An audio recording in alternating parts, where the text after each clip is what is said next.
Welcome to the Patriotic Pulpit. We have a special guest coming up in just a few moments, and that man is Alex Newman. He's been a good friend of the show, just a brilliant man and a great researcher, writes articles for a number of publications. We'll be talking about the United Nations. He has a new article out. It's in the Epic Times called "The United Nations Seeks Vast New Powers for Global Emergencies." And that, of course, involves the strengthening of the United Nations. So we'll talk with Alex Newman about that in just a few moments. Then we want to talk also, before we get to that, we're going to talk about the fact that the Biden administration is targeting American churches and showing its colors, that it's Marxist colors, truly by targeting the American churches. We'll talk about that in a few moments. But first, we want to talk about education. Under federal control, education has become nothing but indoctrination.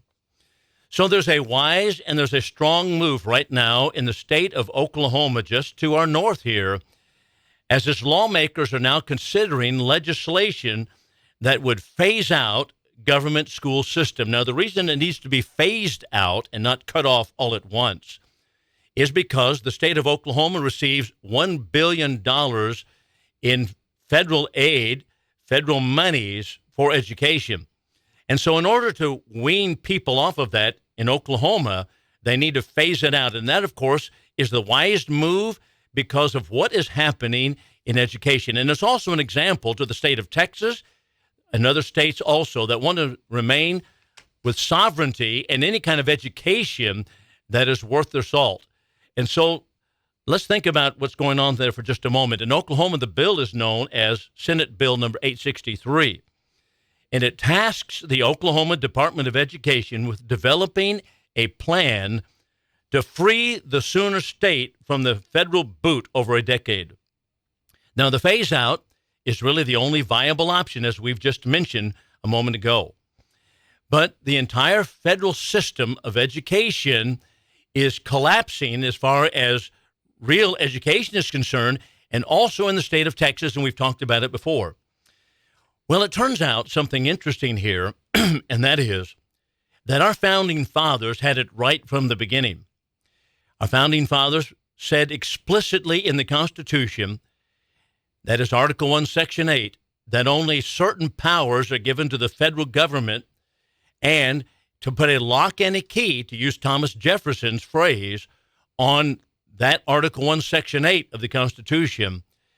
Article 10 the Amendment 10 tells us that no more may be added to it. That is, nothing else. It's a statement of forbidding the government from involved in anything else. Everything else is left solely to the states and specifically to parents as far as education is concerned, the parents of the children. And we've seen educators speaking out, not simply with an attitude, but speaking out, saying that the children are owned by the state. Now, this is what Hillary Clinton believed way back yonder. I remember reading 30 years ago that Hillary Clinton believed that children ought to be wards of the state or something to that nature. But that's exactly the view of many educators today. So there's a good reason why Oklahoma is saying no more federal government, get out of education. Not only because of the Constitution, but because the fact of the matter is, under federal control, the educational system in the United States is actually becoming a system of indoctrination. And it seems that's the case almost everywhere you turn. Indoctrination, not education. For example, a federal judge just sided with a school district in Brownsburg, Indiana, over firing a teacher by the name of John Kludge for refusing to call transgender students their preferred names and pronouns. The district did not violate Kludge's rights, stated the court. That's according to Fox News. That is, the court said we didn't overstep our bounds by firing him, and the school didn't overstep its bounds. But the idea that teachers must be bound by the disorientation of transgenderism and to call these teenagers and young teenagers into preteens a preferred pronoun, that is absolutely out of bounds. It's really a mental illness, and it's so sad to see going on in our nation, transgenderism. And yet they want to help. That is, school districts are trying to hold teachers accountable to use the preferred pronouns of different students. Absolutely crazy. Now, I mentioned mental illness. You might note something just as a sidebar. Homosexuality was on the DSM manual in 1973. We've talked about that at length before. But after hardball politics by that homosexual agenda, it was taken off. No science, no study, no real investigation in it. It was just bare-knuckle politics as they took over an APA meeting, American Psychiatric Association meeting in San Francisco. But then when Barack Obama, now let's maybe back up and finish that up, and that is, so it was taken out of the DSM manual, the Diagnostics and Statistics Manual for Psychiatric Illnesses, and so homosexuality was removed because of political pressure. So that's how it was and stood from 1973 until 2008, when Barack Obama single-handedly engineered bringing homosexuality to the forefront and pushed it, and it became, of course, through the Supreme Court, it became law of the United States. So what we have warned, what I've been warning about for all of my preaching life, I preach in the pulpits of the churches of Christ, and what I've been warning about all of my preaching life is that this will bring in its train many, many more problematic issues, hedonism, disregarding natural rights, disregarding what nature teaches us, and that's exactly what we're seeing. And so the LGBTQ community, they push this. Now we have transgenderism, and now we have schools, public schools, that are forcing their teachers, with the backing of the courts, to side with transgender pronouns, preferred pronouns of children. Absolutely astounding. But it's not only there in Indiana, Florida. Florida sees the problem looming on the horizon, so they thought it was necessary, the state of Florida did, Floridians, to propose a law that would define a person's sex as tied to his or her reproductive function. Gender pronouns, therefore, will be restricted to biological reality and not the upside-down thinking of the transgender crowd. And how about this one? This comes to us from Wichita, Kansas. They published a gender support plan that appears to show that a student's gender identity can be hidden from their parents, and teachers are told that avoiding the use of preferred names and pronouns can lead to a student's death. Now, that's remarkable. Here, the educational system that is in Wichita, Kansas, supports the ridiculous concept that transgender people rule, and the majority of the population must go along with their disorientation. And the harm that these transgenders may cause and have caused all across this country, witness the shooting that took place in Nashville, Tennessee, they lay that at the feet of those who don't bow down to this false god. It's absolutely astounding.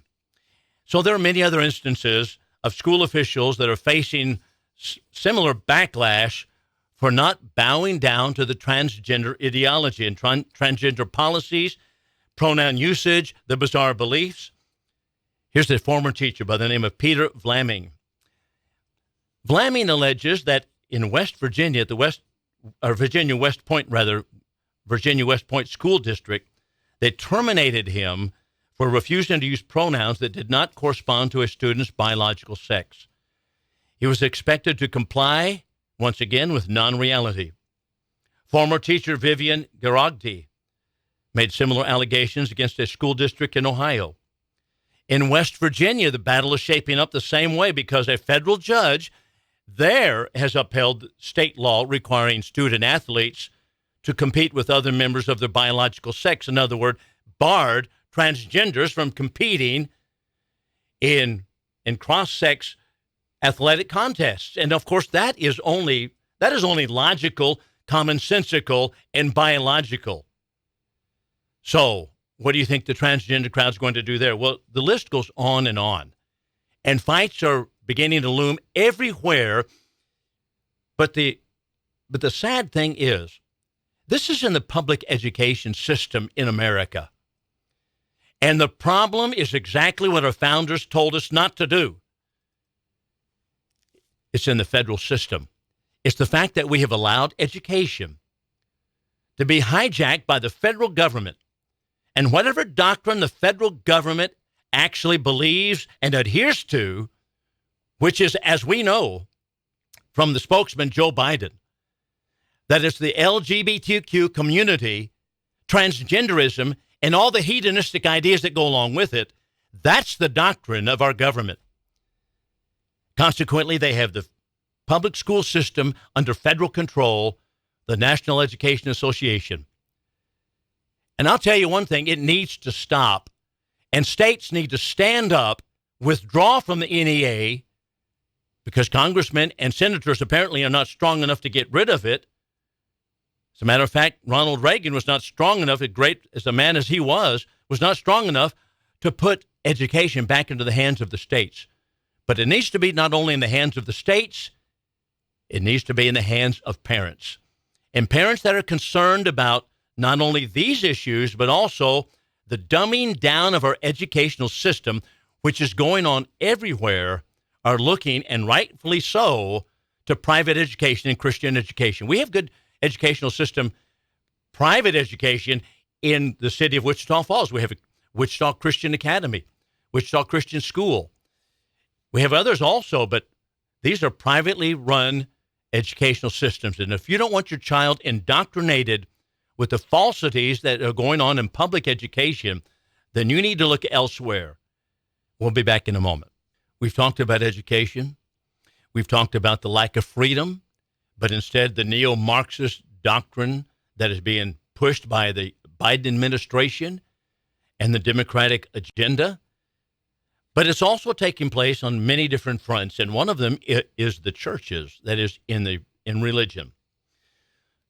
The Biden administration, filled with all kinds of socialists of various stripes, obviously has targeted churches, Christians, and people who name the name of Christ, and people who are Bible believers, and have fostered an anti-Christian culture in America.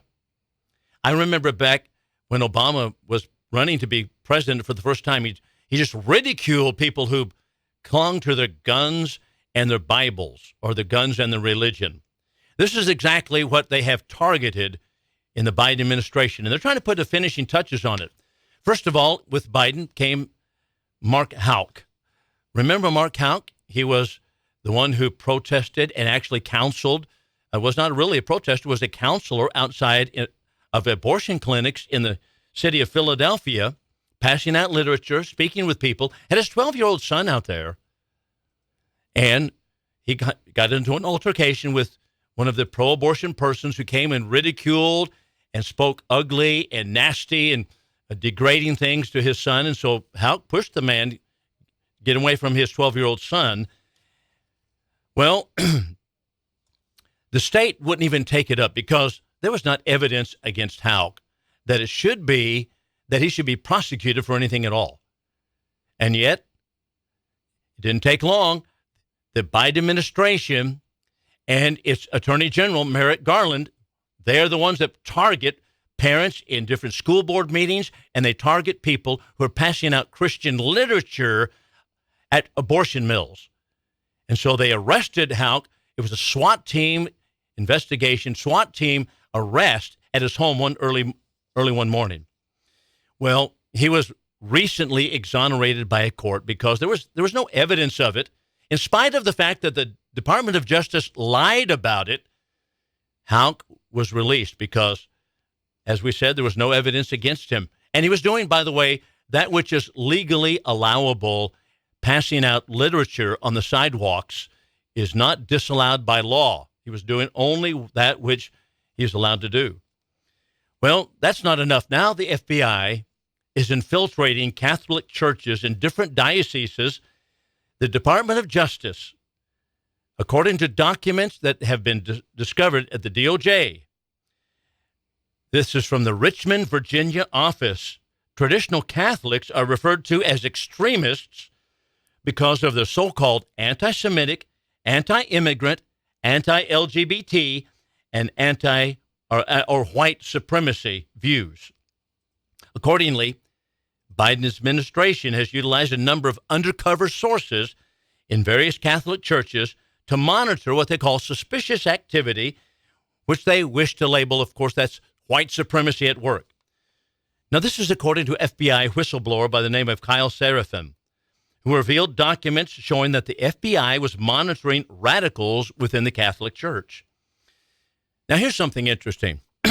Everybody's seen this who watches, pays attention to the news. I guess mainstream media doesn't cover this, but Merrick Garland, the head of the DOJ, Attorney General, was being questioned by congressmen and senators just the other day. And one of the congressmen was Josh Hawley from Missouri, and he questioned Merrick Garland on this specific point.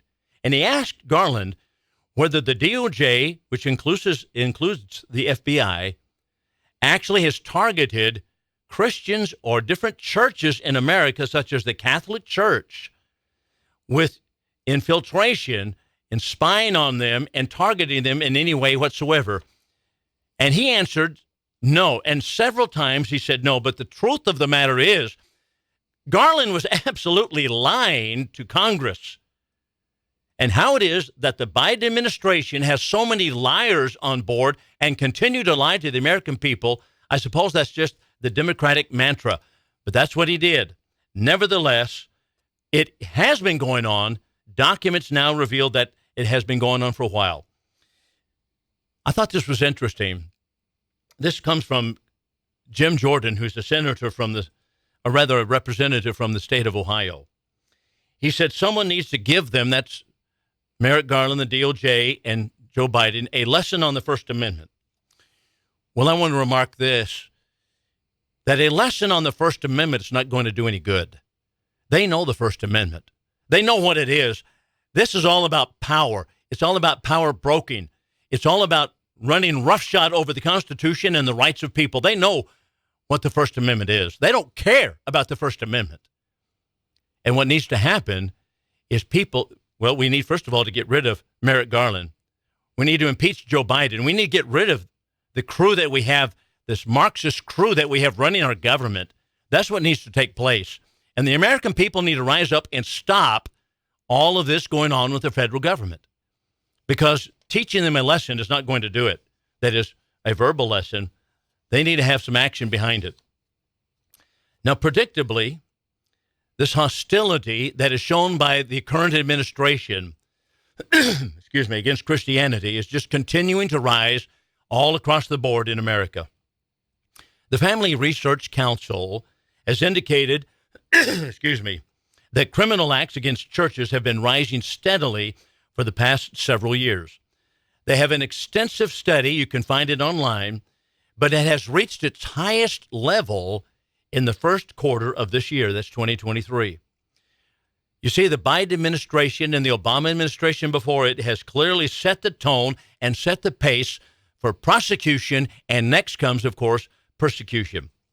And these acts of persecution includes vandalism, arson, gun-related incidences, bomb threats, and much more. And the examples are there aplenty, such as what took place when the transgender who murdered 6 at the Covenant School in Nashville last month. The Family Research Council report summarizes this anti-Christian culture as being purposefully grown in Washington, D.C., and here's how they word it. Criminal acts of vandalism and destruction of church property are symptomatic of a collapse in societal reverence and respect for houses of worship and religion. In this case, churches and Christianity. The larger problem is marginalizing core Christian beliefs, including those that touch hot-button political issues related to human dignity and sexuality. It is religious freedom that is on the block. All right, we'll be back in just a moment with Alex Newman. We're joined by one of our very special guests, one of my favorites, and that is Alex Newman. We haven't had Alex on in a while, and we're just happy to have him. Alex writes for a number of publications. He's up on so many different issues and just is really a go-to man to talk about various things. And one of the things that we are really concerned with, and you should be also, and that is the United Nations. And so he has a recent article in the Epoch Times pertaining to the United Nations. It's called UN Seeks Vast New Powers for Global Emergencies. So we have Alex, the author of that article, right now. So, Alex, welcome to the program. Great to be back with you. Thank you so much for having me, Bill. Hey, listen, the UN trying to take over control more and more of world control, global government, and I guess they're using the pandemic to do it, and emergency platform. I wonder if you might kind of lay that out for us just a moment. Yeah, well, thank you. So this is actually a breaking news, exclusive story. Nobody's picked it up yet, but the UN quietly last month, the Secretary General put out what's called a policy brief outlining his vision for this massive emergencies plan. And it's very light on details, but the big picture is very troubling. They're basically saying that in the event of some undefined global emergency, and then they say, by the way, it doesn't even have to be a global emergency, the UN is going to take charge. The UN is going to bring together all the governments of the world, the regional governments like the European Union, the private sector, the civil society, right, the George Soros front groups, things like that, and they are going to coordinate the global response. And they say that the international organizations like the UN will be the primary decision makers, and everybody else just has to submit to what they say. And so they give different examples of like categories of emergencies. They offer climate change, environmental degradation, a biological attack, a pandemic, an economic crisis, a black swan event, something in outer space. I mean, just and basically anything could fall under this criteria. And if the governments of the world approve this at a summit that they're going to be hosting later this year, actually it'll be in September in New York, they're calling it the Summit of the Future, then the UN will consider this a done deal, and we'll start working to put it together. So the UN Secretary General Guterres has said this is strengthening global governance. Global government, I mean, it's right here in our faces, and I'm stunned that people are not more in tune with this. I thought this was interesting. I saw Tucker Carlson recently talk about, of course, one reason they hate Trump so much is because the left doesn't like his foreign policy. I thought, well, that's only good so far as it goes, but it really is about global government. That's what's happening. That's exactly what's happening, Bill. And, the UN, they used to kind of disguise this in more quiet language. They used to talk about international solidarity and multilateral cooperation. Now they just put it in your face. They say, now we're going to have global governance for these generations and for future generations. Everyone's going to submit to the authority of the United Nations. So they're becoming very, very blatant about it, very vocal. And they say in this policy brief, they don't actually beat around the bush. They just say everybody's going to have to obey the UN in the event of some global emergency. That the Secretary General will have the power to declare, to oversee, and they make very clear that national governments, businesses, everybody will be subservient to the UN response. It's amazing to me that anybody who's paying attention should be able to see this is a huge power grab. And then the two things about it are like climate change and I think you mentioned in the article cost of living crisis, which we have both of those supposedly. I don't think we have climate change human cause, but they think we have climate change to an emergency level all the time. So what's to stop them from just going on to it right now? That's exactly right. I mean, it's such a key point to drive home, Bill. I went to the UN Global Warming Conference just a few months ago in Egypt, and they said we're not just in a climate emergency anymore, and you heard that term a lot. They said now we're headed to climate hell. That was their word, is that unless you give us trillions of dollars and, bow down, this climate emergency is going to turn the planet into hell on earth. By the way, we're launching a new 10 Commandments, and it was just absolutely bonkers. They did this climate repentance ceremony, and you had the head of the World Health Organization, an actual communist terrorist. I mean, this is a guy who sat on the Politburo, the Central Committee of an ethno-Marxist mass-murdering terrorist organization determined to exterminate various people groups in Ethiopia. And he said, we have a climate emergency, and the climate emergency is a public health emergency.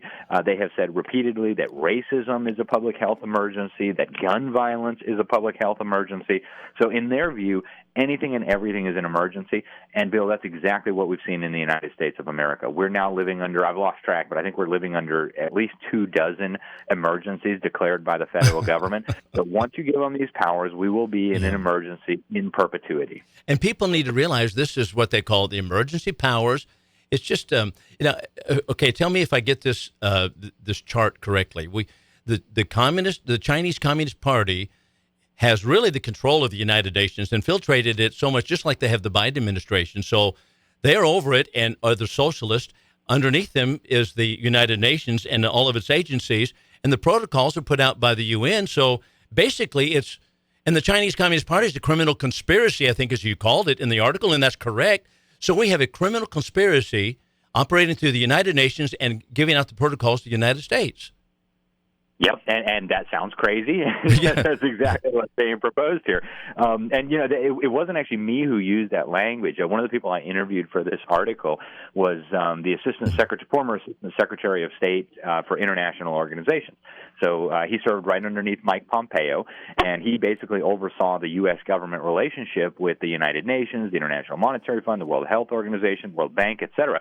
That was his job during the Trump administration. His name is Kevin Moley. Before that, he was the U.S. ambassador to all the international organizations in Geneva, Switzerland, including the WHO.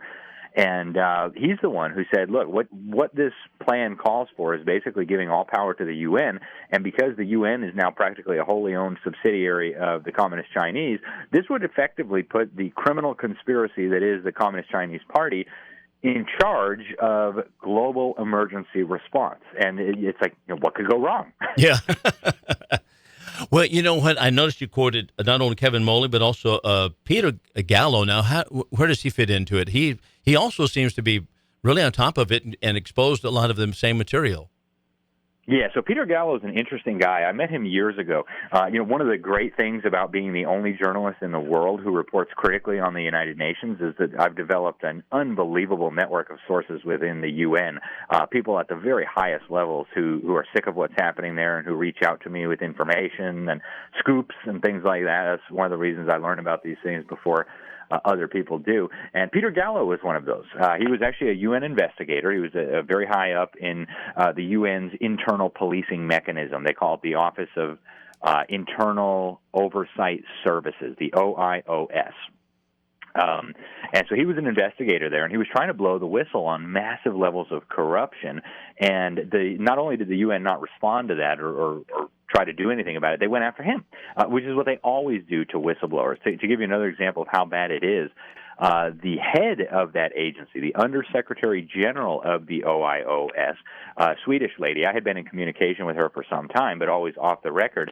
When the UN soldiers were exposed raping a bunch of children in the Central African Republic, I mean, they were literally bringing them onto the base and systematically raping them for weeks on end. The whistleblower who exposed that, it was a Swedish guy at the UN Human Rights Office in Geneva called Anders Kompis. He blew the whistle, and instead of giving him a medal and immediately arresting all the monsters who were abusing these children, they escorted the whistleblower out of his office under armed guard, demonized him in media, fired him, took away his pension. And so finally, the head of the OIOS, the Undersecretary General of the UN, reached out to me and said, Alex, I can't take this anymore. I want to do an interview. Meet me on this island. And so we talked for 3 hours. She could not believe how corrupt it had become. So that's where Peter Gallo comes from. He was a UN investigator who was in charge of overseeing this, of investigating this kind of stuff. And he said, look, you cannot trust the UN to do anything, much less emergency response. He and another group of, a whole group of senior UN officials, they formed an organization called Hear Their Cries. They used the UN's own data, the UN's own numbers, to come up with the estimate that UN troops have probably raped 60,000 women and children around the world just in the 10 years under Ban Ki-moon. And he says it's not any better under Antonio Guterres. They are still running wild. They still have impunity. And so putting these people in charge of, anything, right, a school bus driver, much less global emergency response, would be utterly insane. Well, you know what? That is frightening. It's a frightening prospect. And thinking about But this is what they've always been about. And when we'll take a break, we'll take a quick break. But when we come back, I want to talk about maybe the big picture and what I believe they've always been about in this world government, and kind of reaching back and picking up some of the pieces there, and maybe we can just kind of expand it just a little bit. So we're talking with Alex Newman. We'll be right back with more. All right, Alex, I want to ask you about the UN some more and what really is coming down the pike. Before I do, regarding the story that we've been talking about, you did reach out to Congressman McCall from the state of Texas, and I just wondered what your thoughts were and response of congressmen and senators to this existential challenge right here. Yeah, well, thank you again, Bill, for having me on the program. And I did reach out to Congressman McCall. He is the chairman of the House Foreign Affairs Committee, which is a very, very powerful committee.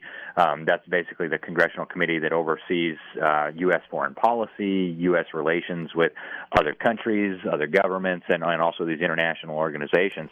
And so Chairman McCall has a lot of influence over what will happen on this front. And so I thought, what does this guy think? Is he on board with this?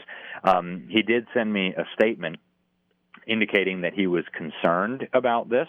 He said that he was concerned that Biden was going to try to use this to promote his climate change agenda, and that he was concerned about U.S. taxpayer dollars and American sovereignty. So that's all very good. I hope that Republicans in Congress will take this seriously, because it is actually a very serious threat to our sovereignty and certainly our taxpayer dollars. But and Republicans could stop this. If we had a serious Republican Party in Congress, all they would have to say is no more money to this stuff, and the State Department may not spend one single penny from their budget on giving money to the UN to do these things, and that would be that. So it's good that they're at least expressing some concerns, but how serious they are about doing something about it, that's a whole other question. Well, I mean, I'm glad it's on his radar. I didn't know that it was on his radar, but and I appreciate the response that he gives so far, but the entire picture is a lot more dastardly and dramatic than that, simply about, okay, they're using climate change to do this. It's about world government, which they've plotted for years and years. Yeah, it is. And really from the very beginning of the United Nations, the goal was always to turn it into a world government. That's not my opinion. That is the publicly admitted position of the key people who were involved from the very start. I'll give you one obvious example. Secretary of State Dulles, who was basically the man for the U.S. government who was really in charge of all this. He wrote a book called War or Peace, published in 1950. And he said in very plain English in that book that the UN, as it was constituted then, was only kind of in the infant stage, and that organization was supposed to develop and become a full-blown world government. And he used that terminology, world government. And he also said that he had never seen any proposal for world federation or world government that could not be carried out under the existing UN charter. So he didn't even think the charter needed to be amended. He thought the UN needed to be progressively strengthened. And so that was the plan from the beginning. That was Joseph Stalin's plan. He sent his foreign minister, Molotov, to represent the Soviet Union. And then the guy who was supposed to be representing us, Alger Hiss, very, very strange story. They really liked him. They made him the chairman of the conference that wrote the UN Charter. Then they made him the first Secretary General of the UN. And then just a few years later, we threw him in federal prison. He was prosecuted for being a spy, a Soviet agent for Joseph Stalin. So really, really nefarious background behind this organization. And yet they continue to accumulate more power. Tell me about Richard Gardner, too, and his comments that he made. I guess it was back in the 70s, but it's a while back now. But he said something to the same effect, did he not, in Foreign Affairs magazine? He did, yep. And a little bit of a background there. Foreign Affairs is the magazine of the Council on Foreign Relations. I call that organization deep state headquarters in the United States. I mean, if there is a single organization that represents the elite in the United States, in both parties, by the way, it's not a partisan thing, it is the Council on Foreign Relations.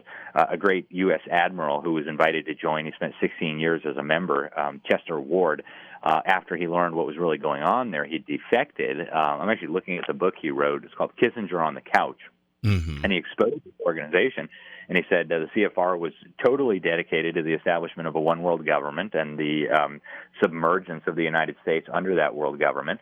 And he also said, if you want to know the foreign policy of the United States government a few years in advance, just read Foreign Affairs.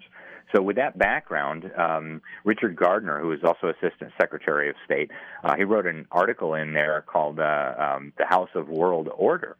And what he advocated was a strategy of gradual erosion of national sovereignty, ultimately ending up in a one-world government. He said the gradual erosion of sovereignty piece by piece would be much more effective than what he called the old-fashioned frontal assault. And that's what we're seeing, right? A climate agreement here, a racism deal there, an international health pandemic over here, treaty, and pretty soon Americans don't govern themselves anymore. And now the head of the UN, Guterres, says basically this is global governance. Here's what we're going to do. And just as you have been warning, and many others like you, that they're using the pandemic and other things such as that as a springboard to get into it. And it's just people need to awaken to this. And this is very frightening. Yeah, it is. And people should be very concerned about this. We saw how dangerous it is to have something like the World Health Organization coordinating policy during an emergency, right? We just lived through the last 3 years. How could people have forgotten that already? First, the WHO told us, there's nothing to worry about. You're a racist if you say you don't want the Chinese airlines landing in your country. COVID doesn't transmit from person to person. And then, 3 months later, after COVID had been spread all over the world, they said, whoops, sorry about that. I guess actually it does spread person to person. Now you're all doomed. And now you got to give up all your freedom. Total craziness, right? And we saw in countries all over the world the same maniacal policies with no basis in sensible public health policy, right? For the first time in all of human history, all over the world, healthy people were quarantined, were locked in their own homes. For the first time in human history, people were ordered to put masks on their face that make no difference on COVID, but are very harmful. People were ordered to take these injections that they didn't want. And all of these policies came out of the World Health Organization with support from Dr. Fauci and Bill Gates and the rest of this clown car. The idea that these people should be rewarded with more power rather than being prosecuted is utterly insane. So now tell me how this dovetails with Klaus Schwab and the World Economic Forum, because they've been talking about the Great Reset. It looks like they're all just working hand in glove together on this. Great Reset now coming to world government meeting in New York and this September. So it looks like they're trying to put the finishing touches on it.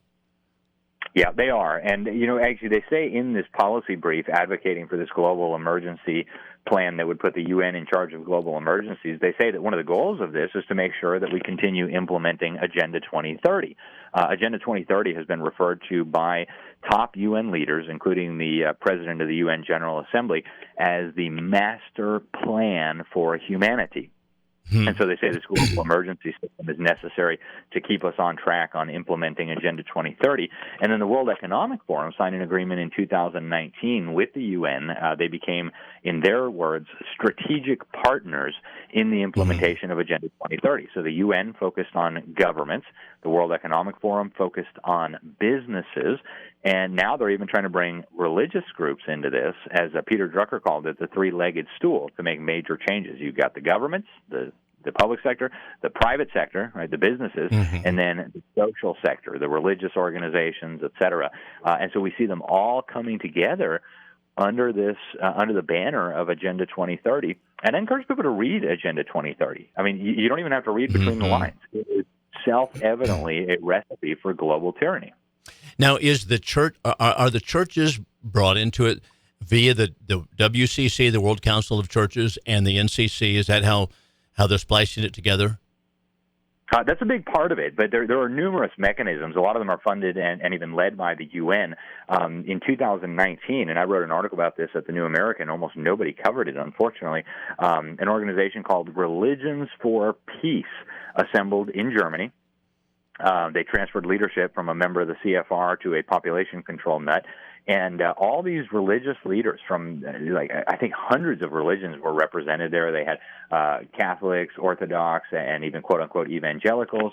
They had Muslims, they had Jews, they had Buddhists, they had Shintos, they had all pagans and spirit worshipers and demon worshipers, and they all came together and they created what they called an alliance of virtue. And people can go read their final declaration. They say, we commit to organizing human development around the principles of Agenda 2030. Oh, boy. So they claim to represent 7 billion people on the planet through the religious leaders. So they've got the religious leaders, they've got the government leaders, they've got the business leaders, and then, there's people like you and me saying, wait a minute, this is crazy. Wow, well, you know what? Okay, so the article's did you call it Religion for Peace, or is that Religion for Peace? Yep, that's the name of the organization. And it is funded by George Soros. It's funded by the State Department. It's funded by the United Nations. And people can read all about them on their own website. Yeah, I'm going to go find that article. That sounds really interesting. Sad, but interesting. All right, Alex, tell us how we can get in touch with you. People can find your material. They can follow you or track you and read what you have to say. Well, hey, I appreciate it so much, Bill. So my personal website is Liberty Sentinel. That's SENTINEL.org. People can sign up for my newsletter, things like that. I'm on most of the social media things. People can find me on Twitter. It's Alex Newman _JOU. I'm a senior editor at the New American magazine. That's at thenewamerican.com. And, I'd love to hear from people. And, again, this article that we were just talking about, that's available at the Epic Times. Unfortunately, it's for subscribers, so it's behind a paywall. Or if you get the print issue, you can get it through the print issue.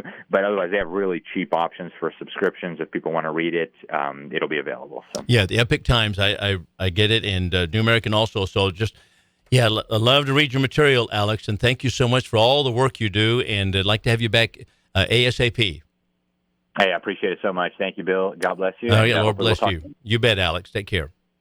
Thanks. Bye-bye. Bye-bye.